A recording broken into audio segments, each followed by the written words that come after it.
Homework solutions for Year 10 Extension Maths for the week due the 14th of August. Week 5.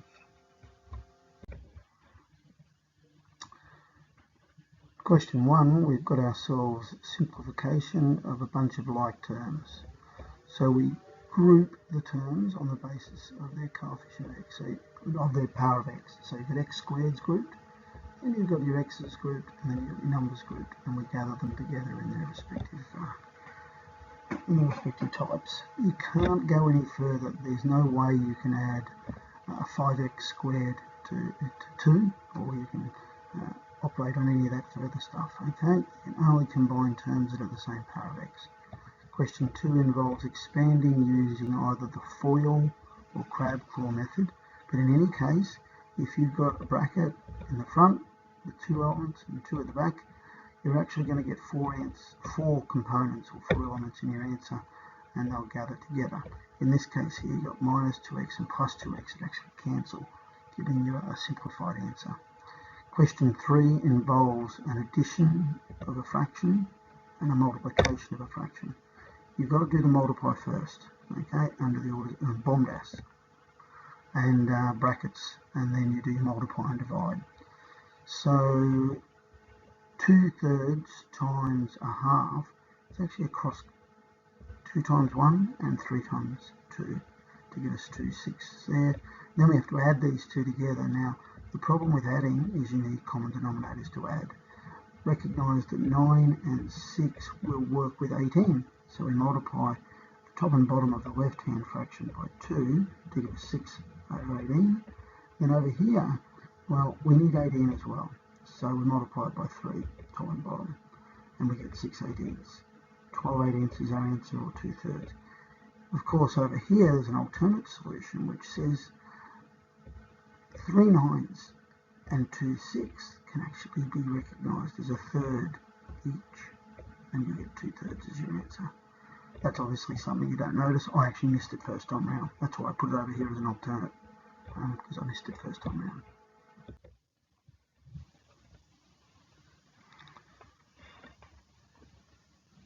We have a 1 square metre shape, okay, it's 100 centimetres by 100 centimetres.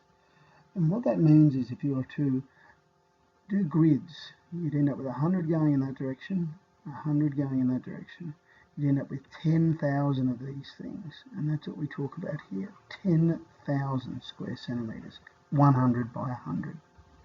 Okay, and for those that are reminded, there's a little unit conversion chart here that shows us in one way how to go in one direction, where we divide by every time we go across, and the other way we go multiply. You would have been shown that when you're in middle school. Happy to talk you guys through it by way of background. Question 5, we're given in dot point form the the number of people of survey response who have an interest in Sunshine Coast and the Gold Coast. This table allows us to spread out the 164 people in the appropriate columns and rows. Okay, and the best thing to do is you fill in the ones that are absolutely explicit. Okay, no families are interested in the Sunshine Coast or the Gold Coast, so 112 goes there, and then you gradually work through and fill in a bit like not a Sudoku, but it's a bit like fill in the gaps. Once you've written in certain numbers, you then fill in the other ones as you work around the table. This second part of the question requires you to look at each of the values in the above table. So you go back up to your main table and you express each of the values as a fraction of its total. So the 0.829 is found by doing 136 over 164. And that's because the 136 sits in the same cell and it's compared to its total. Okay, you'll find as well that the percentages in the decimals in this direction add up to the one that's there. So the same principles that apply up in the big table where the numbers are in place, that the 24 and the 112 add up to give 136, it applies down here as well, that decimal plus that decimal gives you this one. Finally, we've got a Venn diagram here, and that simply captures visually each of the respective quantities that are provided or emerge from the solution.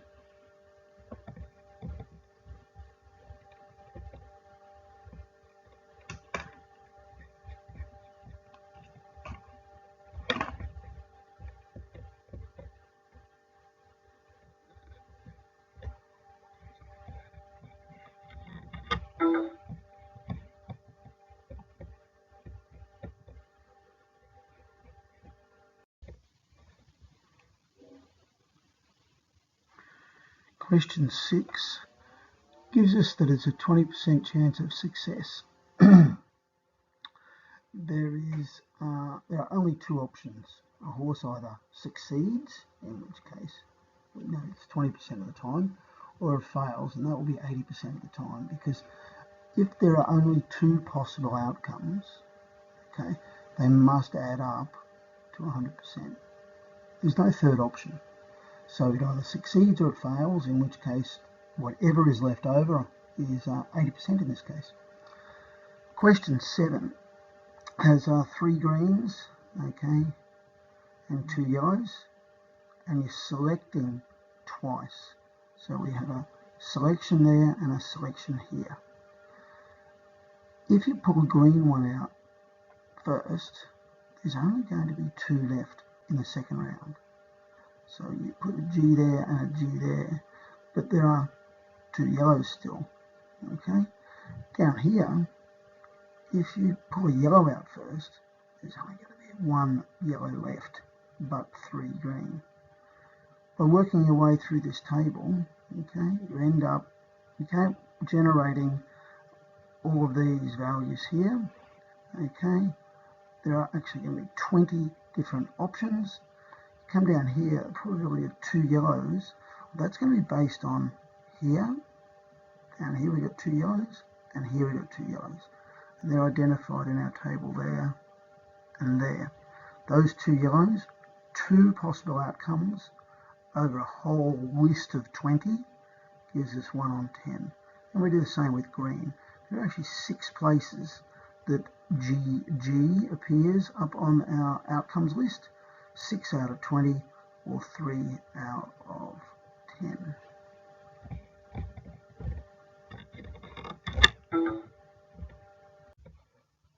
Question 8 involves 3 different digits, and the question is asked, how many of these digits are going to be more than 700? And then later, how many are more than 800? Well, let's think of these 3 digits as marbles, okay, and or billiard balls. They've got 4, 7 and an 8, and they're just in a bowl. When you pull the 4 out first time round, or the 7 or the 8, they're the only options you've got. You're going to pull one of those 3 out. Of course, if it was the 4 you pulled out, the only 2 that remain are 7 and 8. Okay? So then, if you've pulled the 7 out, there's only 1 that remains, and that's an 8.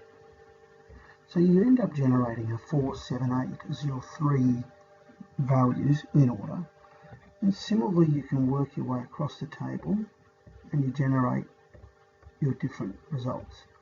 Right down the bottom here, let's imagine you pulled out an 8 in the first instance, and you pulled out a 7 in the second instance. All that's left is 1 option of a 4, but it generates an 874 for you. And in this way, you generate our 6 possible variable numbers.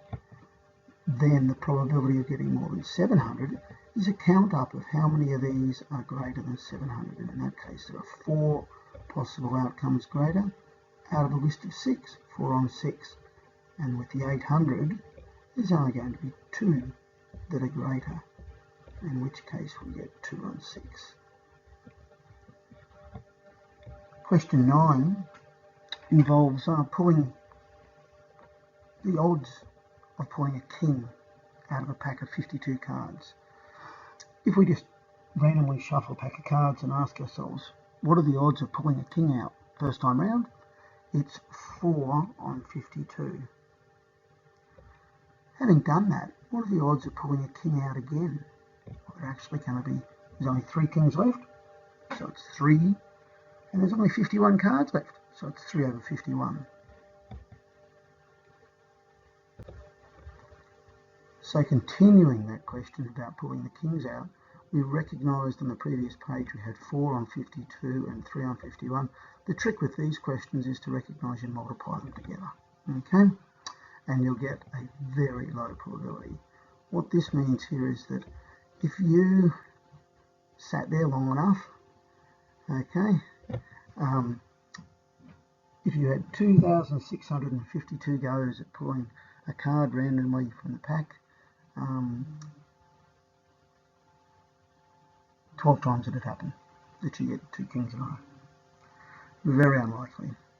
And finally, question 10, which talks about raining on consecutive days. 25% or 1/4 of a chance of raining on any given day. On the second day, it's going to be 1/4 times 1/4, and we go down the list and we end up with quite unlikely 1 over 1,024 is the chance of it raining on 5 consecutive days, given that there's only a 1 1/4 chance of it raining on any given day. And then down here we do a similar thing, except the probability of it not raining is actually 3/4. So you end up multiplying these values together and you get a slightly different result here. Well, not 243 more times more likely actually. A little bit around, around 1/4, okay, would be the probability of no rain over a 5-day period. Hope this has been helpful. Happy to talk to you guys about any of it. Trying to keep the talking to a minimum, focus on just helping people out, not reteaching it, but I'm happy for you to come and talk to me about any of these questions. Thank you.